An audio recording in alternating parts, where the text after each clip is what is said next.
میری Thai land میں جب میں ایک بار گیا تھا 2022 میں، تو وہاں پی ایچ ڈی اسکالر سے میری ملاقات ہوئی تھی، اور انہوں نے پاکستانی تھے، وہ تو ہمارے بیان میں آئے تھے. بیان کے بعد میں ان کو لے کر بیٹھ گیا، تو میں نے پوچھا آپ کس چیز پہ پی ایچ ڈی کر رہے ہیں؟ تو انہوں نے کہا ہم کلائمیٹ چینج پر پی ایچ ڈی کر رہے ہیں. میرا یہ فیوریٹ ٹاپک تھا کیونکہ ہم ان دنوں ہی پلانٹیشن شروع کر رہے تھے.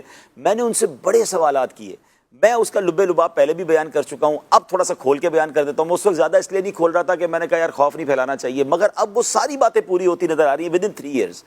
انہوں نے کہا تھا اس وقت کہ ہم اسٹڈی کر رہے ہیں، انہوں نے کہا ہم نے مری کی برف باری کو اسٹڈی کیا، یعنی ہر ڈیزاسٹر پر وہ ایک فائل بناتے تھے. صحیح. بیٹھے تھائی لینڈ میں تھے. انہوں نے کہا کہ ہم نے کراچی کی بارش پر پوری فائل بنائی، پوری اسٹڈی کی. ہم نے مری کی برف باری، آپ کو یاد ہوگا ایسی برف باری پہلے کبھی نہیں ہوئی تھی، اور لوگ گاڑیوں میں کئی لوگ شہید ہو گئے تھے. پھر اس سے تھوڑے دنوں پہلے کراچی میں ہیٹ ویو آیا تھا، 1200 لوگ شہید ہوئے.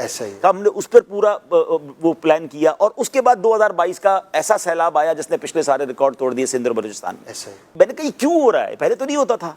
وہ کہتے ہیں دنیا اس طرف جا رہی ہے کہ وہ کچھ ہوگا جو آپ نے سوچا بھی نہیں ہے. اچھا، میں ان کی باتیں سن کے تھوڑا سا حیران ہو. پھر میں نے بہت سارے ان سے سوالات کیے، تو انہوں نے کہا کہ آپ وہ کچھ دیکھیں گے جو آپ نے دیکھا ہی کبھی سوچا ہی نہیں ہے. اور بدقسمتی سے کہہ لیں پاکستان ان ملکوں میں شامل ہو چکا ہے کہ جو ملک کلائمیٹ، ہمارا جو خطے کی جو لوکیشن ہے نا، وہ کلائمیٹ ڈس آرڈر میں زیادہ افیکٹڈ ہے. اگین میں نے اس کو دوبارہ بتا دوں، ہمارے پاس تو اتنی فیکٹریاں نہیں ہیں کہ ہم نے فیکٹریاں لگا کے اتنا دھواں نکال دیا کہ ہمارا ڈیزاسٹر، ہم نے کلائمیٹ خراب کر دیا. ہمیں آس پاس کے ملکوں کا جو پرابلم ہے، کیونکہ آسمان تو سب کا ایک ہی ہے نا، تو وہ آس پاس کے ملکوں کا پرابلم بھی ہمارے ملک کو جھیلنا پڑ رہا ہے، ہمارے حصے میں آ رہا ہے. ہماری لوکیشن ایسی ہے، اسی وجہ سے عالمی ادارے مدد کیوں کر رہے ہیں. تو پوری دنیا میں ہماری حکومت جا کے بات کرتی ہے. میں نے ایک بار پاکستان کے پرائم منسٹر کی سپیچ سنی تھی آج سے کچھ سالوں پہلے. انہوں نے جا کر کلائمیٹ کے جو سب سے بڑے ادارے بیٹھے تھے ان کو آ کے کہا کہ ہمارا قصور کم ہے، مگر ہم زیادہ. 2022 کے سیلاب کے بعد ان کی سپیچ تھی، تو اس سپیچ کا بھی وہ یہ تھا کہ ہم اس کے حصے دار نہیں ہیں، آپ کا بھگت رہے ہیں، ہم افیکٹیز ہیں. اور بات ان کی ٹھیک تھی. تو میں سمجھانا یہ چاہ رہا ہوں ہمارے اہل وطن کو کہ اس کو ہم نے اچھا پھر ادھر ہی میں نے پھر ان سے سوال کیا تھا کہ کیا اس سے نکلنے کا طریقہ کیا ہے. تو انہوں نے ایک تو بڑی پیاری بات کہی، اچھے مسلمان تھے نا، کہتے دیکھیں یہ تو سائنس کہہ رہی ہے نا، اللہ تبارک و تعالی چاہے تو سب کچھ ویسے ہی بہتر ہو جائے گا. کہہ رہے بنی نوع انسان کے ساتھ ایسا پہلے بھی کئی بار ہوا ہے کہ انسان سائنٹیفکلی تو ڈیزاسٹر کی طرف جا رہا ہوتا تھا، اور اللہ پاک کوئی ایسی صورت بناتا ہے کہ وہ اس پرابلم سے نکل آتا ہے، چینج ہو جاتا ہے معاملہ. تو ایک تو اللہ سے ہی رحمت کی امید رکھنی ہے.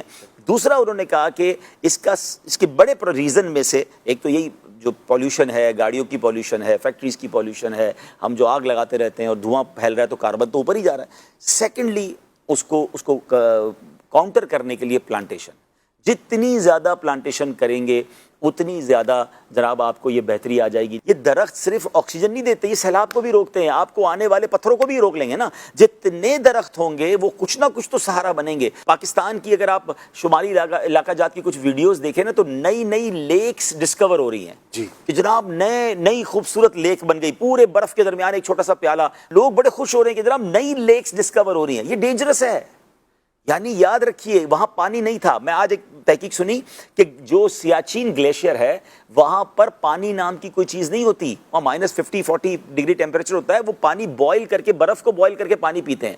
کہتے ہیں اب بوائل کرنے کی ضرورت نہیں ہے. پاکستان کی فورسز والوں نے بتایا کہ وہاں اب لیکس بننا شروع ہو گئی ہیں. تو اس کا مطلب گلیشیئر پگھل رہے ہیں، کلائمیٹ چینج ہو رہا ہے. اور اگر یہ جتنی لیکس بن رہی یہ بہہ پڑی تو کہاں جائیں گی؟ یہ واپس آبادی کی طرف آئیں گی نا، نیچے کی طرف آئیں گی. تو اس کا مطلب سب جگہ تبدیلی ہو رہی ہے. تو اب ذہن یہ بنانا چاہیے. میری گزارش ہے ان تمام لوگوں سے، یہ آسان نہیں ہے. ہم شہر والے لوگ آپ کو مشورہ دے رہے ہیں، آپ کہیں بھائی آپ تو بالکل ایسا ہی ہے، لیکن لانگ ٹرم پلاننگ آپ یہ کیجئے کہ آپ کے گھر یہ بالکل جہاں پانی کا راستہ ہے اس کے بہت قریب نہیں ہونے چاہیے، تھوڑا دور بنا لیں. اب تو ہوٹلز تک بہ گئے کہ جن ہوٹلز کو بالکل پانی کے کنارے بنایا گیا، پانی بڑھا، ان بیچاروں کا کروڑوں روپے کا لاس ہو گیا. تو تھوڑا سا لانگ ٹرم پلاننگ کریں، اور کیونکہ اگر زیادہ پانی آ گیا تو آپ کم از کم کسی اونچی جگہ پر ہوں. اللہ محفوظ رکھے. اور یہ بھی یاد رکھے کہ یہ نہ سمجھے کہ یار ہم تو پہاڑی علاقوں میں نہیں رہتے.